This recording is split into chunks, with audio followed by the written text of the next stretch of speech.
കൈക്കൂലി വാങ്ങുന്നതിനിടെ ഉദ്യോഗസ്ഥൻ പിടിയിൽ. മൈനിങ് ആൻഡ് ജിയോളജി ഉദ്യോഗസ്ഥൻ ക്രിസ്ത്യൻ ജോസ് ആണ് പിടിയിലായത്. മണ്ണ് മാറ്റുന്നതിന് 5000 രൂപ കൈക്കൂലി വാങ്ങുമ്പോഴാണ് വിജിലൻസ് പിടികൂടിയത്. വിശദാംശങ്ങൾ അനന്തകൃഷ്ണൻ നൽകും. അനന്തൻ, എങ്ങനെയാണ് ഇയാളെ പിടികൂടിയത്?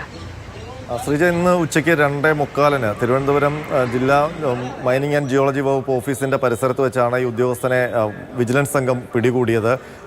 മണ്ണ് മാറ്റാൻ കരാറെടുത്ത ടിപ്പർ ഉടമയിൽ നിന്ന് ട്രാൻസിറ്റ് പാസ് നൽകാൻ എന്ന പേരിൽ 5000 രൂപ കൈക്കൂലി വാങ്ങിക്കുകയായിരുന്നു കാട്ടാക്കട സ്വദേശിയും മൈനിങ് ആൻഡ് ജിയോളജി വകുപ്പ് ഉദ്യോഗസ്ഥനുമായ ക്രിസ്ത്യൻ ജോസ്. ഇയാളെ കൈയോടെ 5000 രൂപയുമായി വിജിലൻസ് സംഘം പിടികൂടുകയായിരുന്നു. 50,000 രൂപയാണ് ഇയാൾ കൈക്കൂലി ചോദിച്ചിരുന്നത്.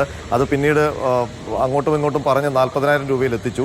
അഡ്വാൻസായി 5000 രൂപ വേണമെന്ന് പറഞ്ഞു. അത് വാങ്ങുമ്പോഴാണ് വിജിലൻസ് പിടികൂടിയത്. ഈ പരാതിക്കാരൻ, അതായത് കൈക്കൂലി നൽകിയ ആൾ നേരത്തെ തന്നെ വിജിലൻസിൽ ഇങ്ങനെ കൈക്കൂലി ആവശ്യപ്പെട്ടിട്ടുണ്ടെന്ന് അറിയിക്കുകയായിരുന്നു. ഇതിൻ്റെ അടിസ്ഥാനത്തിൽ വിജിലൻസ് സംഘം തയ്യാറായി നിന്നു. അവർ നൽകിയ പണമാണ് ഇയാൾക്ക് കൈക്കൂലിയായി നൽകിയത്. അത് പിടികൂടുകയായിരുന്നു. ഏതായാലും മറ്റു നടപടികൾ പൂർത്തിയാക്കി ഇയാളെ റിമാൻഡ് ചെയ്യും.